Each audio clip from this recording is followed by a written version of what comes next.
Good morning. I'm Marge, a Unity in Lynnwood prayer chaplain, and I'm happy to welcome all of you this morning to our time of silent meditation. Whether you're here in our chancel or in our virtual online community, welcome. We cherish this sacred time on Sunday morning as we come together to share the powerful frequency of meditation. So I invite you to settle with comfort into your chairs or wherever you're sitting. Take several deep breaths and let them out with a sigh. Drop your breath down into your heart and slow your breathing and just rest. Rest and let your heart fill with quiet joy. There is nothing you have to do right now, nothing you have to plan or be responsible for in these next few sacred minutes. This is your time of nourishment, your time to become refreshed. Let Spirit nurture you as you go into the silence.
Gently bring yourselves back into this physical space. Breathe deeply as you gently open your outer eyes. Take several deep breaths as you enter the world of today.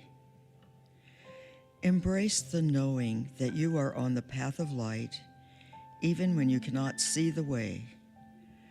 Trust that God is opening the way before you and bathing you in light. Please join me as we bless everyone involved in the creation of this service today. We are grateful for the richness they bring to our community, and we hold in blessing all who are struggling with chaos throughout the wider world. We hold them in our hearts. And lastly, we affirm that blessing for ourselves. Whether here in our chancel or in our virtual congregation, know that we walk in spirit, and so it is.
Get ready, my soul.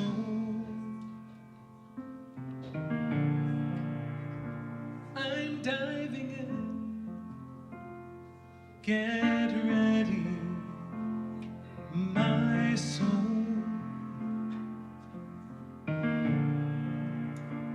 I'm diving in to the deepest kind of love, to the sweetest kind of life. Get ready, my soul.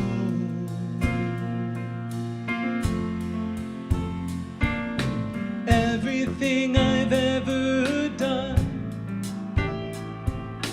everything I've ever seen, everything I've lost or won,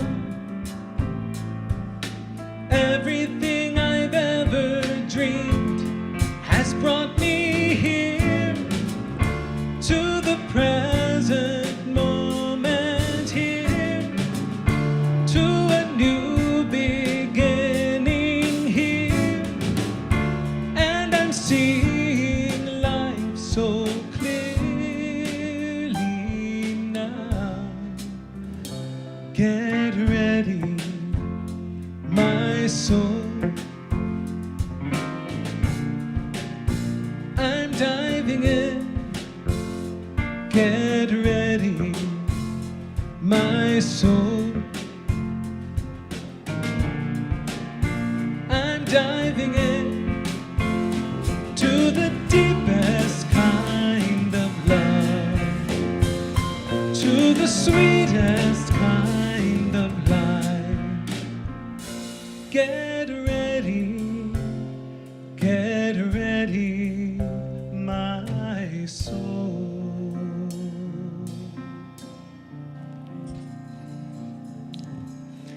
Good morning. Welcome to Sunday at Unity in Lynnwood. Let's begin this morning with a meditation to focus on the unique wonder and miracle that is you. This might be particularly useful for any of you who are hard on yourself or have unrealistic expectations or judgments about your worthiness. Let's take a few minutes to focus on the truth of who you are, perfect in God's eyes and brilliant as any shining star. Please make yourself as comfortable as you can, closing your eyes if you like, and settling in to wherever you are. Let the weight of your body feel supported by the earth, and adjust your position so you can be more relaxed, but still alert on this self-love journey. As you breathe, notice how it feels, and let your breath guide you into deeper relaxation. Notice how breathing can release tension from your body and focus your attention. Each breath is an invitation to be just as you are. Feel yourself letting go of anything that's ready to depart, and notice how the weight is lifted from your soul. On your next breath, focus on my words. You are lovable and loving, a shining gem and a sparkling force of life. When you accept this truth about yourself, when you feel celebrated, the beauty of you is beyond measure. Just by being you, you bring such joy to the world. You are a unique expression of God, unfolding and creating on this planet, capable of making the world so beautiful. The mere fact of your existence is an extraordinary miracle worthy of celebration.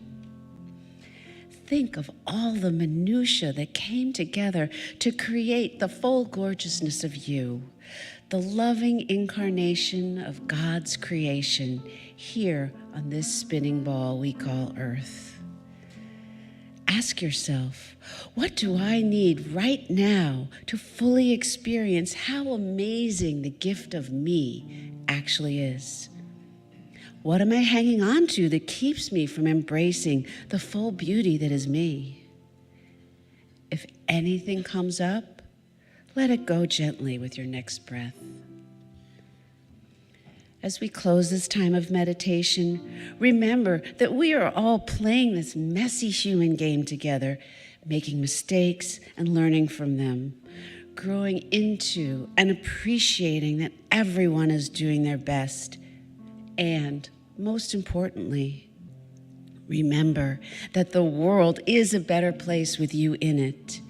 You are worthy because you breathe. You are a treasure and a gift, and so it is. Here I go, deeper, deeper, deeper than I've ever been before. Here I go, closer, closer, closer to my sacred source. Here I go, deeper, deeper, deeper than I've ever been before. Here I go, closer, closer, closer to my sacred source. Get ready, my soul. I'm diving in. Get ready, my soul. I'm diving in to the deepest kind of love, to the sweetest kind of life.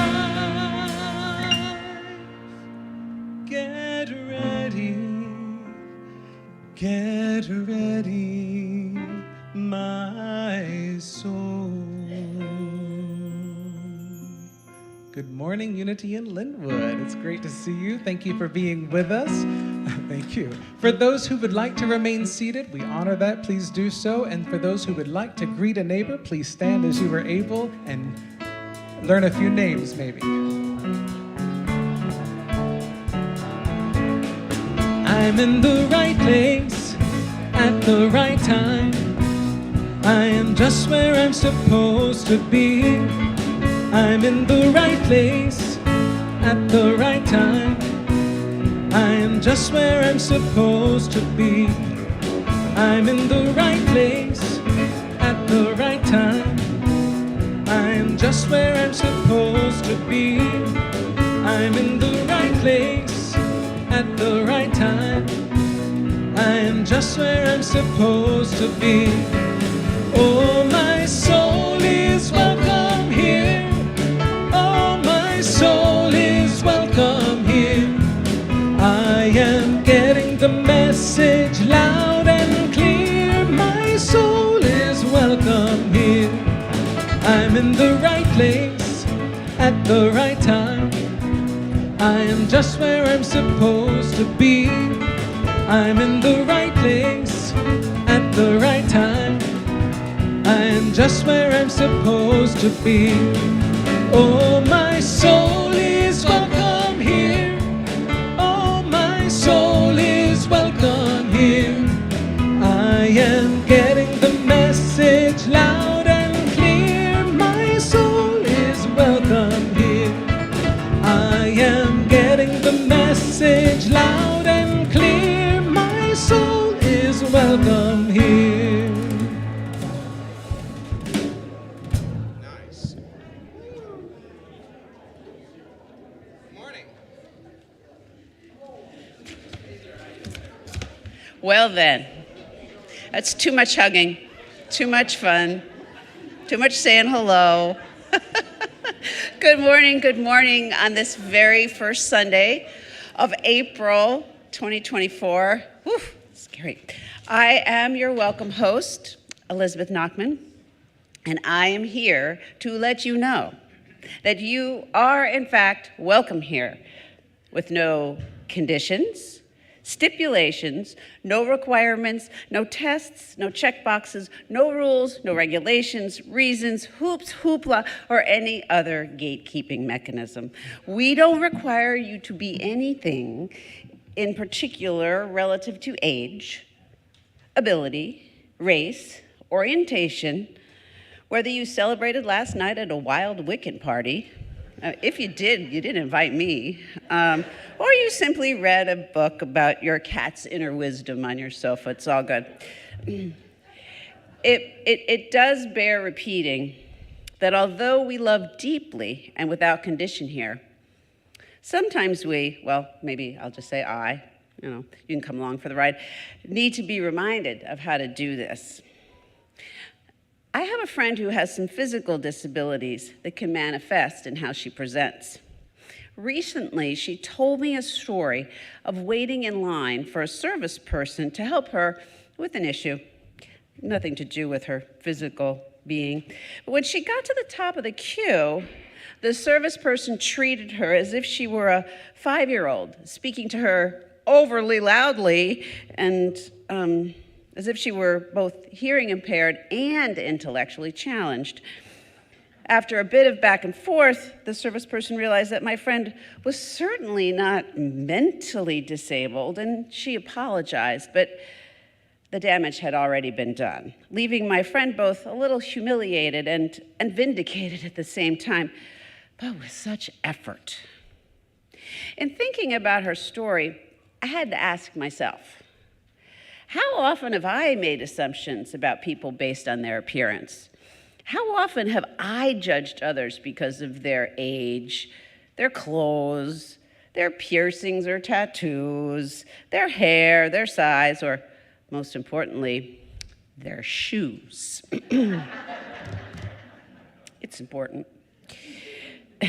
How many times have you been surprised to find out that that big tattooed, hairy, and ponytailed guy was actually Pussycat who takes care of his mother? Or have you ever assumed that the tiny grandmother was a frail little thing only to learn that she could bench press her body weight? In fact, we must actively seek not to judge by appearance. And since we are basically hardwired to do this, it takes a lot of effort to catch ourselves and to thwart our biases. I challenge you to practice this week, noticing when you might be making up stories in your head about people, and instead maybe, go up to someone and introduce yourself and get to know them a little, and you might be surprised and delighted by what you learn. Thank you. Thank you, Elizabeth.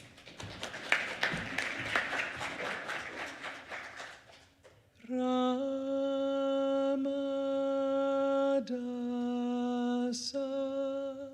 Sase Soham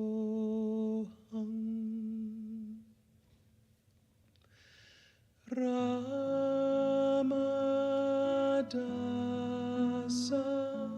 Sase Soham Ramadasa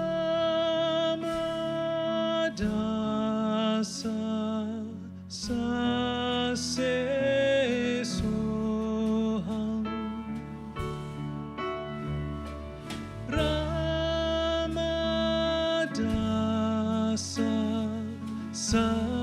Sase Soham.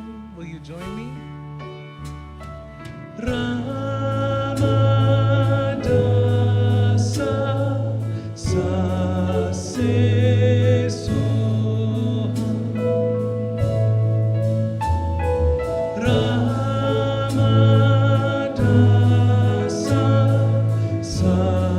Sase Soham.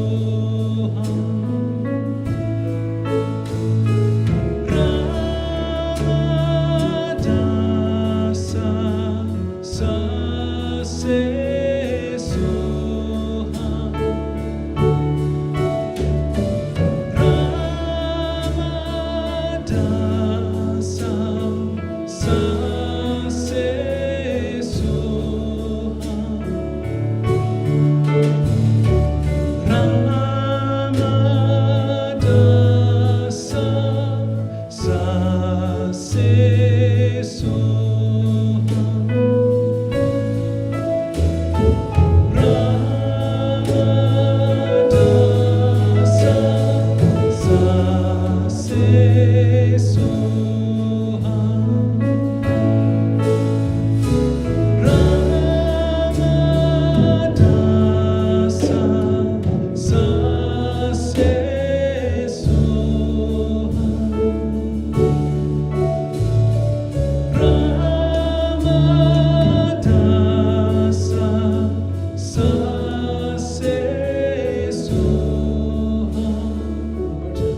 So much. And you are in for a special treat today. Will you please welcome our very own Jennifer and Amanda? Right on. Oh, here she is. Yeah.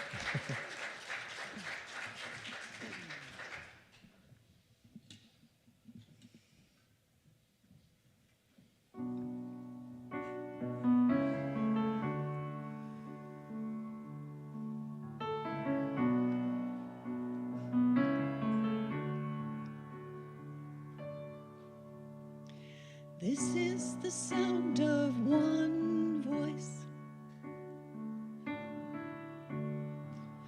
one spirit, one voice, the sound of one who makes a choice. This is the sound of one voice. This is the sound of one voice.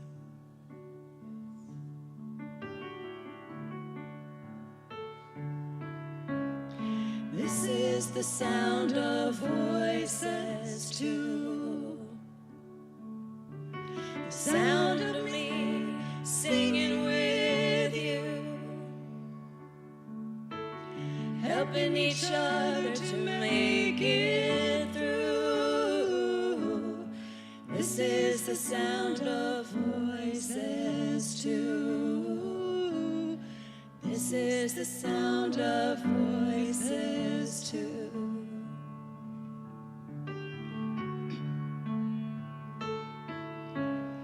This is the sound of voices three, singing together in harmony, surrendering to the mystery. This is the sound of voices three. This is the sound of voices three.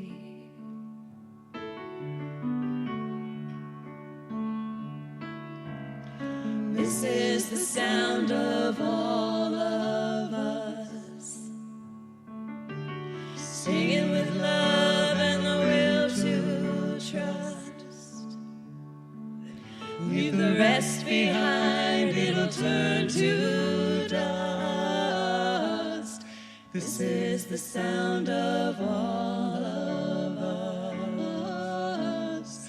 This is the sound of all of us.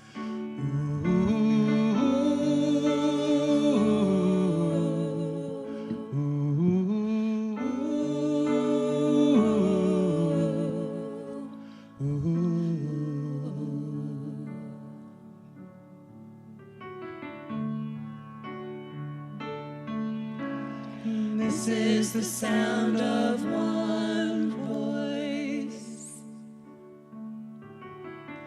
one people, one voice, a song for every one of us. This is the sound of one voice. This is the sound of one voice.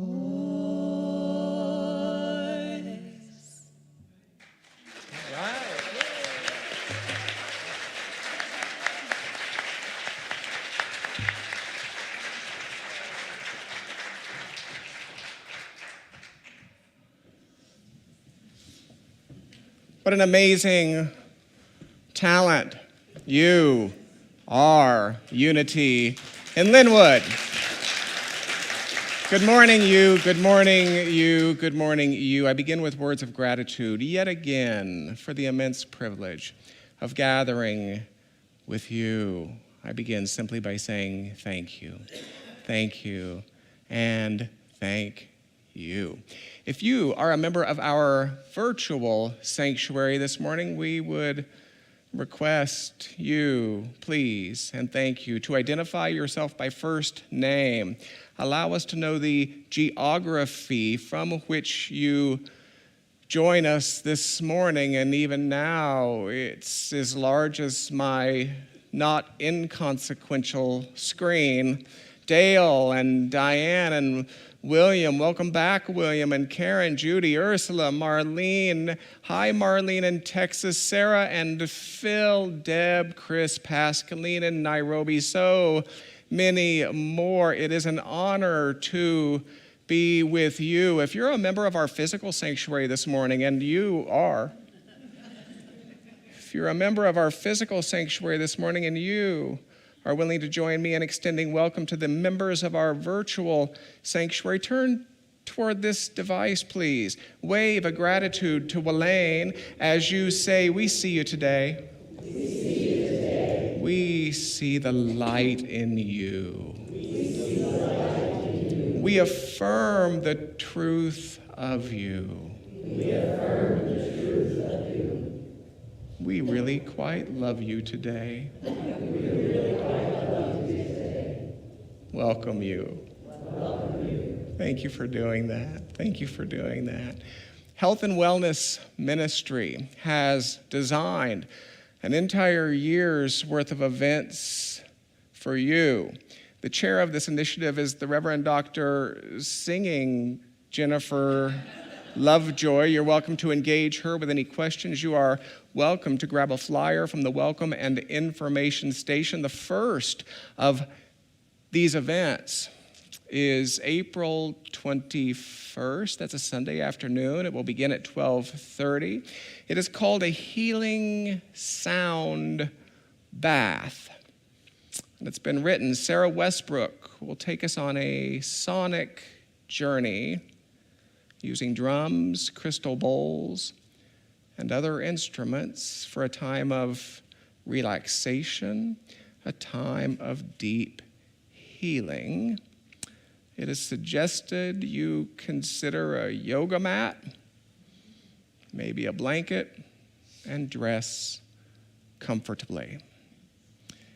Dinner with others. For those who were with us before the C-19 era, Dinner with Others is a program that has ventured across the country. We are proud to revive it here at Unity in Lynnwood. We have been approached by Northwest Interfaith who desire to recreate Dinner with Others and to move it yet again into our world in meaningful ways. We offered to show them how Dinner with Others works. Please register. This is a free vegetarian dinner.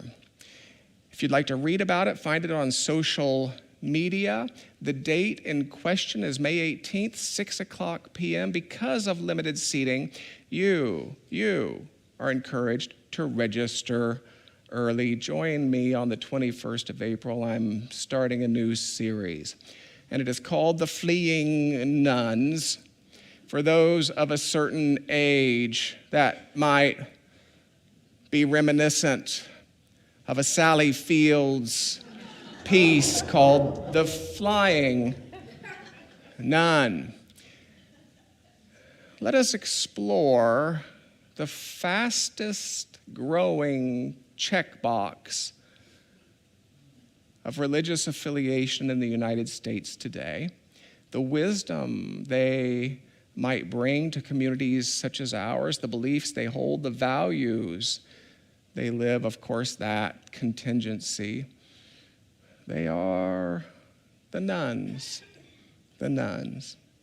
Have I told you how happy I am to see you? It is the truth.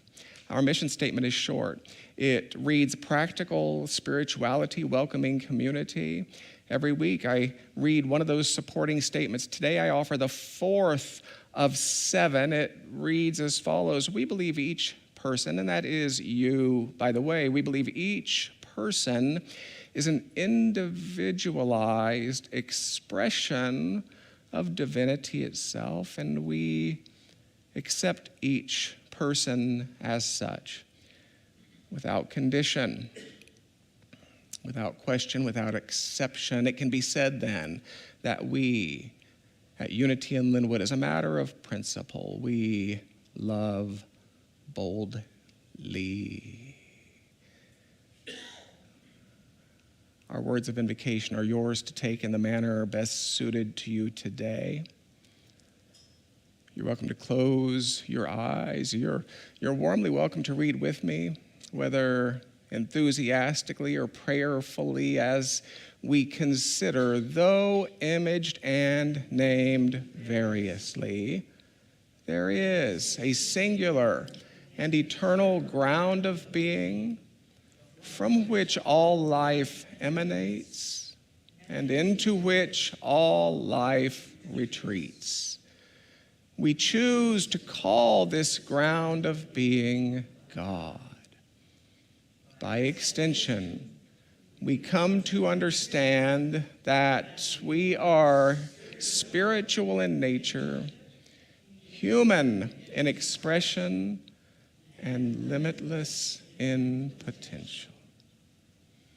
We gather today to remember such truths, to celebrate our unity, and to honor all life. And so it is. Have I mentioned how happy I am to be with you? I think I have. I think I have.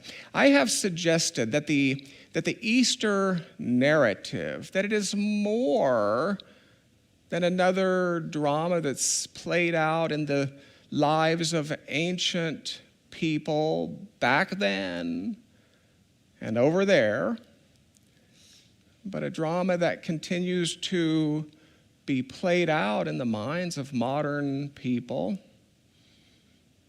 right here, right now. And I imagine there are people within the sound of my voice for whom this grand drama is framed as something of an objective fact, and others for whom this drama is framed as an epic myth. There are people within the sound of my voice for whom this grand drama is framed as, well, a little fact and a little myth mixed together. And to all, I say, well, welcome to Unity in Lynnwood. Now, why? Why is he talking about Easter? I can hear you thinking. According to my calendar, that's really quite done. Well, I'm talking about Easter because if you are like me, you grew up with a rather truncated understanding of the Easter narrative. It may have gone something like this. Well, chocolate goes, Jesus dies, Jesus lives, hallelujah. Rinse, repeat, rinse, repeat. And over the years, I've sought to expand that understanding. I've suggested to start that the number 40 doesn't mean 40. 40 in a biblical context, well, it represents more of a subjective process than an objective amount. And this is one of the central problems in biblical conversations today. We think the meanings assumed by modern minds match the meanings intended by ancient minds, and they don't. 40 days, for example, in a biblical context, speaks to a process that might be completed in 40 days or 40 years or 40 lifetimes. In a sense, that King James version of this library, and I would pause to remind that that's really what it is. It's a library of separate booklets that were written by various individuals living in a general geography during a certain era. They were bound together, made widely available for the first time with the advent of the printing press. To be clearer, beyond some 500 years ago, this common idea of the Bible being a unified book written by a single deity, it would have been a wildly unfamiliar idea. But I digress. In a sense, that King James version of this library presents some problems, because beyond the subtle temptation to assign Jesus as a white European who sounds a lot like a British duke, English is familiar to us. So we tend to think we can interpret it in familiar ways, but we can't. So when the early church, for example, when the early church tacks a 40-day overture onto the season and calls it Lent, it shouldn't invoke weeks of deprivation, but mythical, spiritual journeys, inner processes, so grand that they could only be described using the language of myth, spiritual journeys of transformation, integration that leave one somehow different than before. The Hebrews had a journey of 40 that left them united. Moses, a journey of 40 that left him inspired. Jesus, a journey of 40 that left him ready. I imagine you have had journeys of 40. And while your journeys may have led you through the seas of difficulty, maybe over the mountains of uncertainty, deserts of vulnerability, I would imagine that they left you too somehow different than before. In fact, it's been my experience that most people say, given an appropriate amount of distance, most people say that they would do it, whatever it is, they would do it all again, that the life that emerged was worth the process they endured.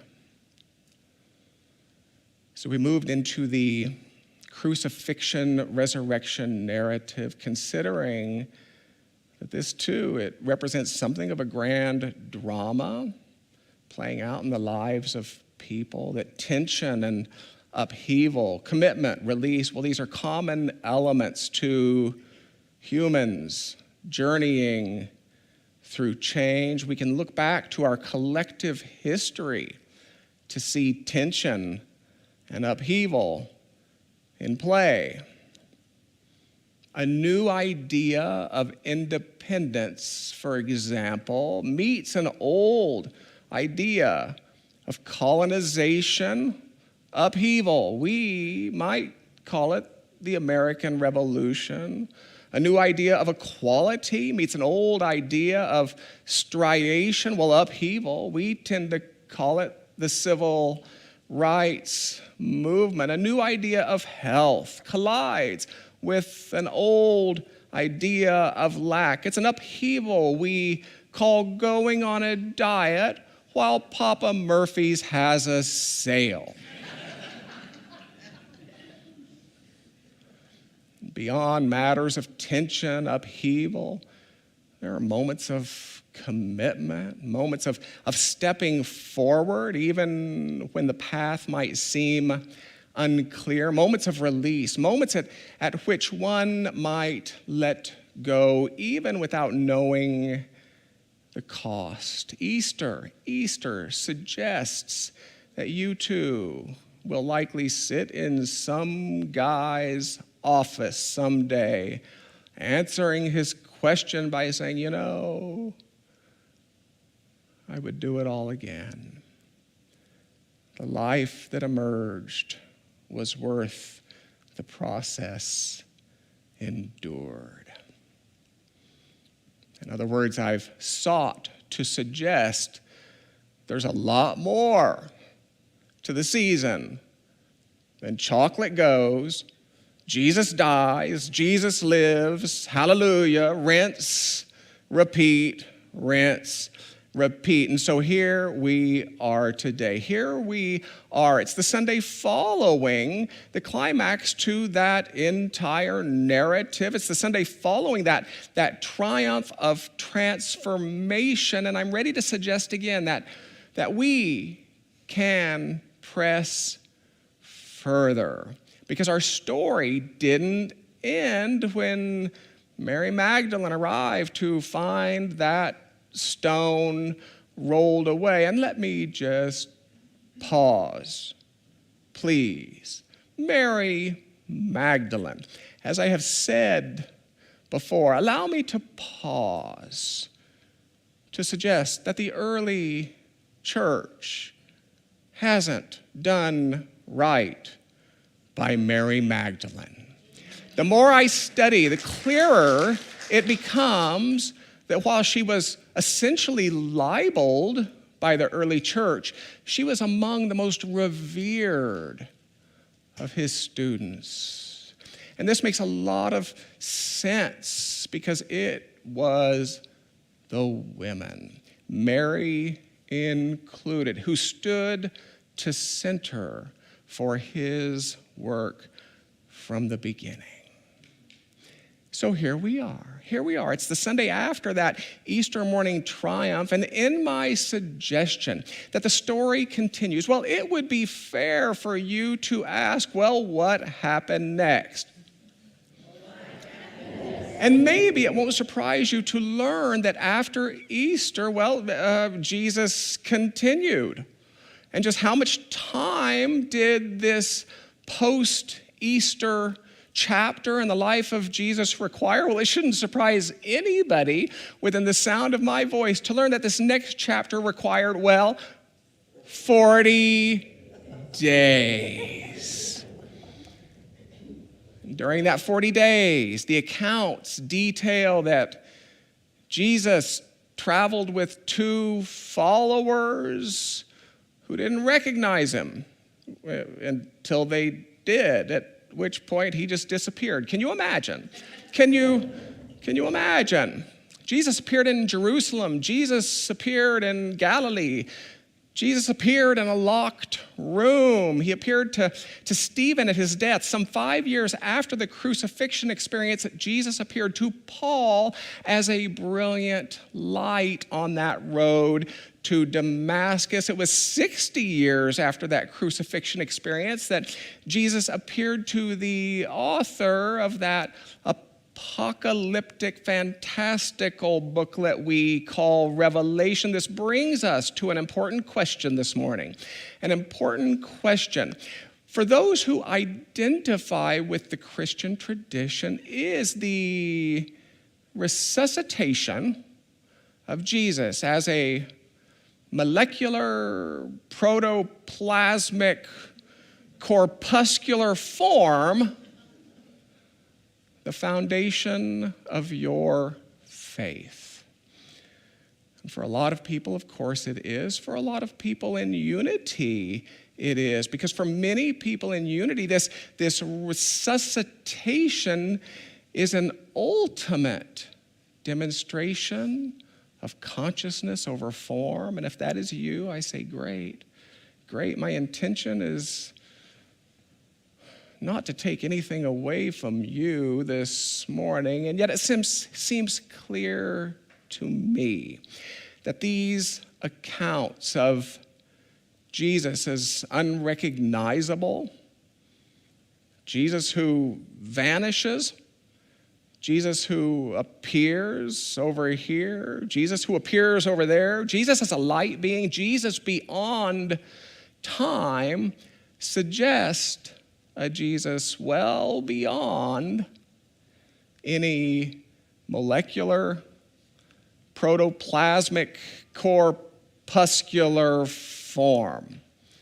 For me, I like to think that the universe is so wise that it communicates with me in forms which I can accept. For those who need to see form, so be it. For those who need to experience presence, so be it. But behind both, I would suggest that it's really consciousness, whether masquerading as form or presence, which endures. Now for me, this is a suggestion that brings me comfort. Because if you are like me, you may not have single-handedly realized a perfect peace in your house, much less a utopic kingdom on the planet. I do not imagine that my likeness will ever be carved into some stone, or that my story will be celebrated in some book. And yet our story seems to suggest it was never about that in the first place. Statues fall, books crumble. It is consciousness which endures. Ideas of equality, inclusion, earth as a place of peace and plenty for all people. Those ideas of a God presence, a Father, if you will, a God presence within, and the healing power of invoking that awareness in others. Those ideas of right relationship with the stuff and things of earthly life. Those ideas of a grace that's available to all without any need of some holy person or some pious ritual, and emancipating good news for all. It was these that endured. It was Unity co-founder Charles Fillmore who offered something like this. He said that each of us is an inlet and an outlet for God. I might say that each of us is expressing the one mind in the universe, and each of us is impressing the one mind in the universe. I might suggest that to express race consciousness without wisdom is to become a victim. To impress race consciousness without love, it's to become an enabler. So maybe we can celebrate. Maybe we can celebrate this morning. Maybe we can celebrate that for whatever impressions this community has offered in terms of connection and conversation and collaboration among peoples of different faith traditions, these will live on.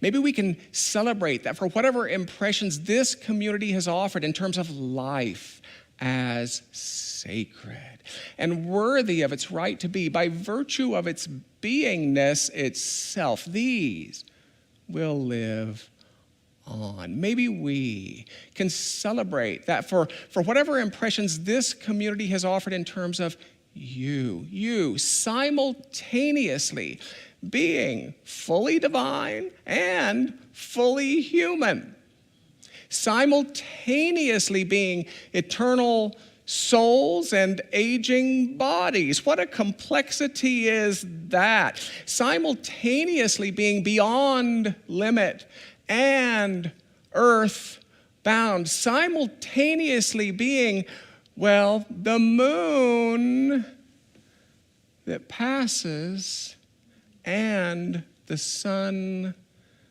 that endures. These ideas will live on. This is the way it is with us individually.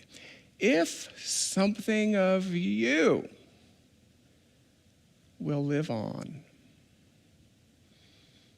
if something of you will live on, not in stone and not on pages, but in consciousness, if you would leave your impression, the question becomes, what is the legacy that you form with every thought, with every word, with every choice? Let's allow that question a moment to have its way with us. Would you be willing to do that? 3-4 minutes. Some call it meditation. If you're willing, just allow the eyes to close. Let's take a breath. Let us allow the wisdom inherent within us Let us allow that wisdom and unobstructed channel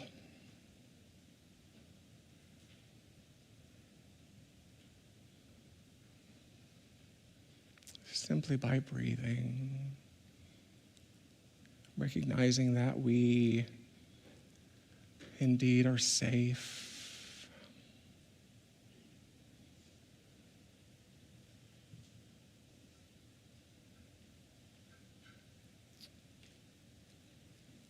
Setting aside any temptation to negotiate, to make happen, to justify.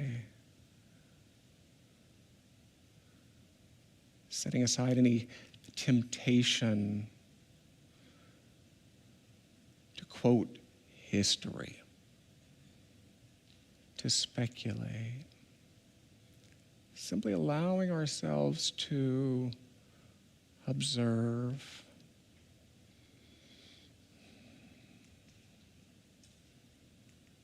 We ask again,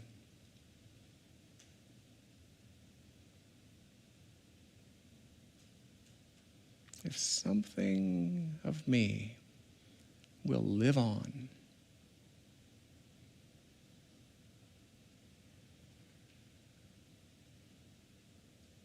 not a statue, not a book. If something of me will live on, well then, what is the legacy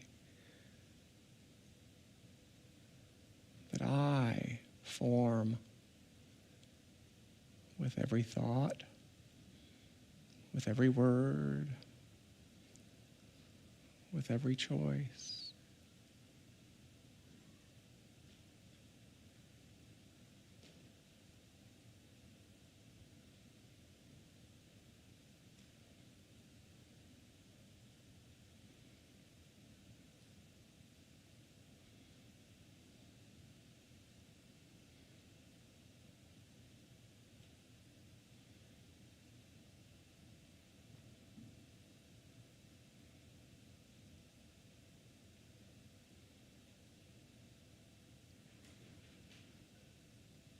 If something of me will live on, and it will.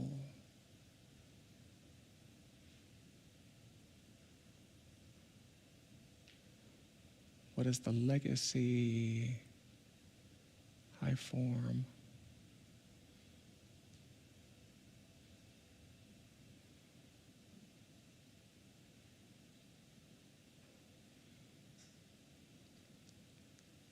Perhaps we, as a community, can bring this time of reflection to a close by considering that our legacy might be one of welcome, that our legacy might be one of inclusion, our legacy might be one of deep love.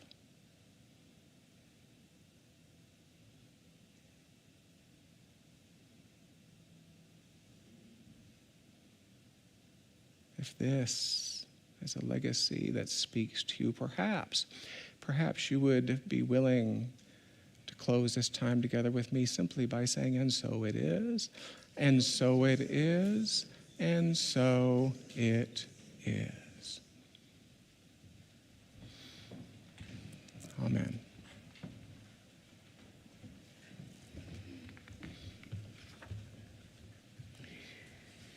Thank you, Dr. Richard.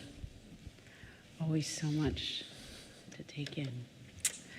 Now is the time that we like to give you the opportunity to give back to this amazing community. We speak of prosperity consciousness in unity, meaning that the universe is indeed abundant and infinite in terms of all of its resources, believe it or not. I found a quote this week from Louis Ginsburg, who was the father of Allen Ginsberg. I did not know this, and he wrote this little poem. Love that is hoarded molds at last until we find someday the only thing we ever have is what we gave away. Electronic giving options are up on your screen. For those who are choosing to give a physical gift today, the ushers will gratefully pass baskets. And please join me in our affirmation as it appears on the screen. I give freely and fearlessly, fulfilling the law of giving and receiving. Blessed always, blessed always, for the arms of God surround us. Let our joy be so triumphant that we rest in God and say amen. Blessed always, blessed always, for the arms of God surround us. Let our joy be so triumphant that we rest in God and say amen.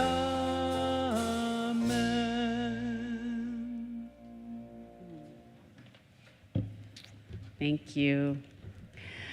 I have some announcements coming up, but we do like to take a moment and recognize anyone who might be new or newer today. Would you maybe give a little wave if you're new or newer? Oh, welcome. Welcome. Careful, after service, we're all going to descend upon you. No, just kidding. Be ready. Be ready. So just to orient you a little bit, if you are new or newer, in the chair back in front of you, there are a number of cards. I won't go into all of them, but I encourage you to pay attention to the Stay in Touch card. For those of you also who may not have done it, you fill that out with your information. You get a couple of really terrific emails a month, and we don't share your information with anybody. And it lets you know what's going on here, which there's a lot of stuff. And feel free to meet me at the Welcome and Information Station back there after service with any questions. Be happy to give hugs or information or whatever you might need. So welcome. Also, stop by the Soul Things book and gift shop for a complimentary copy of the Daily Word. You can get that from Marion in the bookshop, or I have them back at the Welcome and Information Station. So, on to announcements. Please register, remember, for all events by visiting the calendar page at www.unityinlynnwood.org. And if you have a compliment or a comment, please write "We Listen" at unityinlynnwood.org. We're here for you. Please consider the offerings of Unity in Lynnwood Small Group and Interfaith Ministries as they appear on the screen. We're going to have to start using like 3-point type for all the stuff that's going on. All are welcome. And again, please register so that our facilitators know who's coming. That really helps a lot. If you have questions about any event, First Sundays, that's today, are Connection Sundays, and we have those leaders present who are ready to answer your questions. And I would like to ask the small group and volunteer leaders to please stand and identify themselves. I know we have several of them in this room. And you can feel free to chat them up over in Friendship Hall at today's newcomer potluck. So please join us over there after service. And the Braiding Sweetgrass virtual book study continues on Wednesdays at 7 p.m. It's not too late to join, and you can contact the office for the latest reading assignment. It was a wonderful group last week, so I would encourage you, you can just stop in this week. Really great conversation and a terrific book. Also, please grab a health and wellness ministry flyer back at the Welcome and Information Station. It has all of the things that are going on in that ministry for the rest of the year, starting with April's Healing Sound Bath with Sarah Westbrook. Reverend Dr. Jennifer Lovejoy chairs this program. Is That's what I got.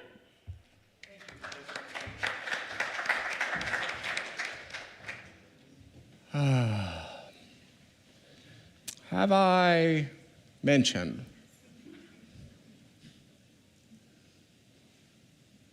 how happy I am to be with you?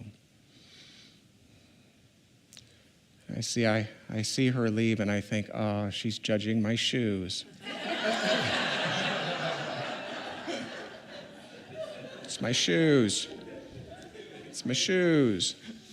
So my deepest hope is that when I begin to explore the Easter narrative with you next year, it will be completely different.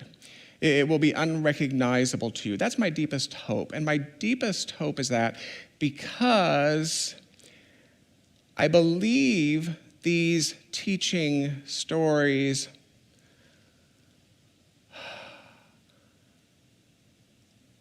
should change as we change. I would suggest that this is absolutely in keeping with the Jewish roots of the Christian tradition. And in a sense, I think it makes gatherings such as this a little more challenging. Because if you are here thinking to yourself, oh, goody, here is a person who will wrap it up in a tidy box and give me all the answers, that is not a role I choose to accept.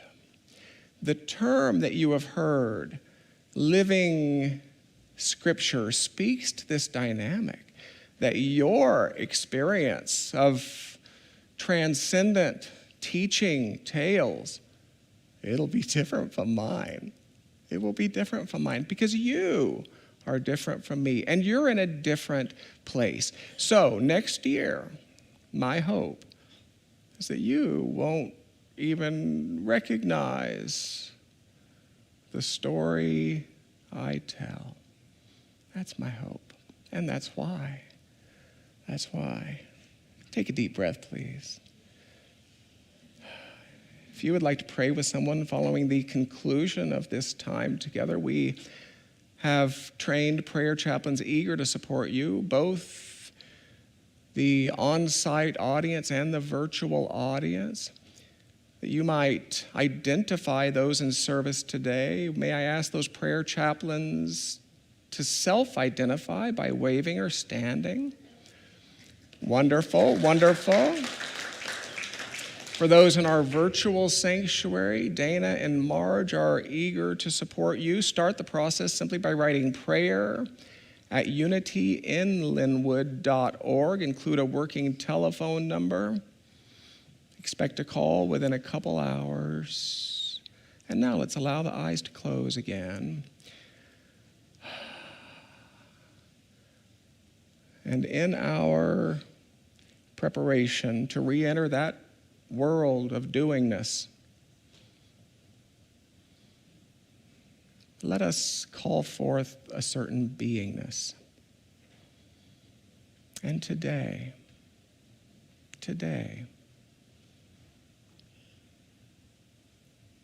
let us call forth a beingness that we might describe as grateful.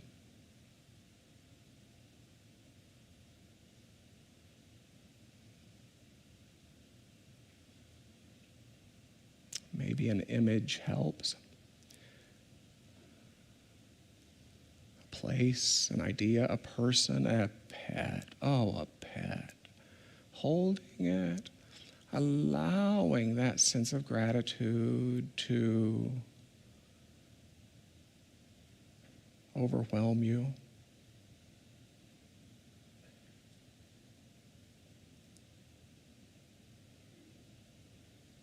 Let us today, then,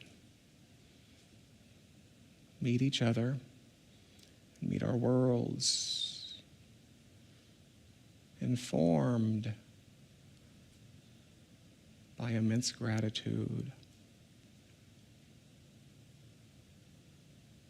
It's a sweet, sweet fragrance to share. And as we prepare to do so. Let us close this time together as we always do with sung words of blessing, with sung words of farewell. Be sure to come back next week. We will have Reverend Deidre Ashmore during the lesson and the amazing musician Becca Palm. You don't want to miss it.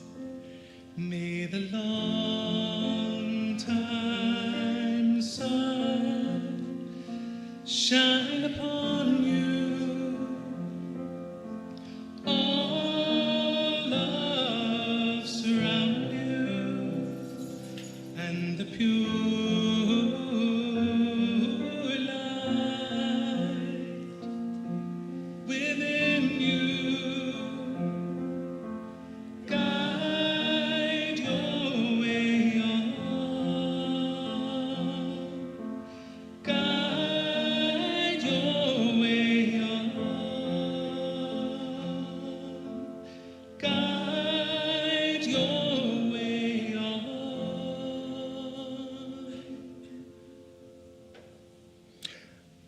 Were I to conclude this entire season with an affirmation, it would go something like this: my universe is redemptive. My soul is triumphant. How do you like that? If it speaks to you, consider it with me as I say, my universe is redemptive. Together, my universe is redemptive. My soul is triumphant. Together, my soul is triumphant. There is an ancient mantra that goes something like this. I will invite you to close with it. Hello. Hello. My name is. That is your challenge as you now stand and ready for what I know is a grand buffet of deliciousness. Hello, my name is Unity in Lynnwood. You are a blessing. Have a great week. Have a great week.